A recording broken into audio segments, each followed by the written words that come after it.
Wherever the missing jetliner is, there are still more questions than answers, of course, about its disappearance. CBS News travel editor Peter Greenberg joins us with more from London. Peter, good morning. Good morning, Anthony. Peter, one of the biggest mysteries here is regarding the transponder, of course, and why it was turned off or who might have disengaged it. What do you think they're looking at in that regard? Well, two things happened on this flight. An hour into the flight, this plane is already flying on autopilot, doing waypoints that are already pre-programmed in, when two things happen. One, somebody takes it off the autopilot. That's a manual, deliberate action, which explains that left turn. And then there's the disengaging of the transponder itself. The transponder is an altitude encoding transponder that gives out the plane's altitude, speed, and identifies the plane. Once you turn that transponder off, which hardly ever happens anywhere, that plane essentially becomes an unidentified flying object. You know, Peter, we now know this morning that these engines were running a lot longer than we initially thought. We also know there were some significant changes in altitude. Why did it take 8 days of the investigation? I mean, these seem like big things. How did they finally realize that's what happened? Well, they've got to correlate all the data. It's data coming from the ACAR system. It's essentially a fax machine on the plane, in layman's terms, that actually transmits the engine's performance to the manufacturer and sometimes to the company itself.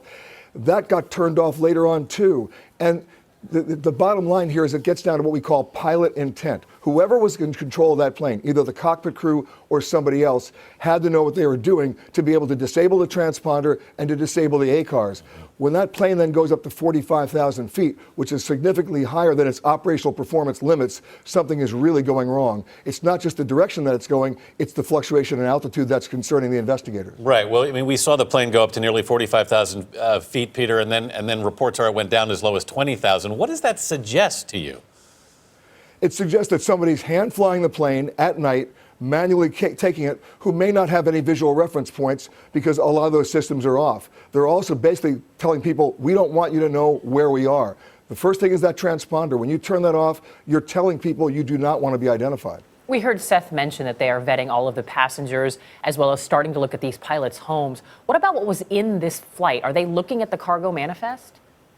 They are, because what was this plane carrying in the belly? Was it carrying what we would call prohibited items like lithium-ion batteries, something that could have started a spontaneous fire that could not be extinguished and could then incapacitate the crew? They're looking at that. But they're also going into the email records of the pilots and everybody else on that plane to see if there's any unnecessary chatter, unusual transactions financially, any marital problems, any problems with being disciplined as a pilot or a co-pilot that would have affected their career path, anything that would lead to a motivation. But right now they're going beyond the cockpit crew. They're looking at the backgrounds of every passenger on that plane to see who had any flying experience other than the pilot and the co-pilot. Right. We're also hearing, Peter, that U.S. officials are looking at data from a satellite called a handshake. What is that exactly, and how could it help them? Well, the handshake is simply this, that the plane can actually still transmit its position to a satellite without any information being exchanged. That's an Inmarsat satellite used for global communications. It picked that up. And that's what's interesting here, because it was still transmitting many hours after they thought the plane had already gone off the screen. I'm just curious, you know, right now we know that there's 2 submarines in this search. They're sort of changing exactly where they're looking for this plane. Do you think sonar is more than likely the way they're going to be able to find this? Or how do they think they'll find this, either wreckage or plane? Well, it's going to have to be sonar, but deep-sea submersibles. A submarine that we know, a military submarine, really can't do the job. It's going to have to be the same kind of equipment they used from the Woods Hole Oceanographic Lab when they used it at Woods Hole for Swiss Air 111 and also, of course, for Air France 447. Peter Greenberg in London this morning. Thank you, Peter.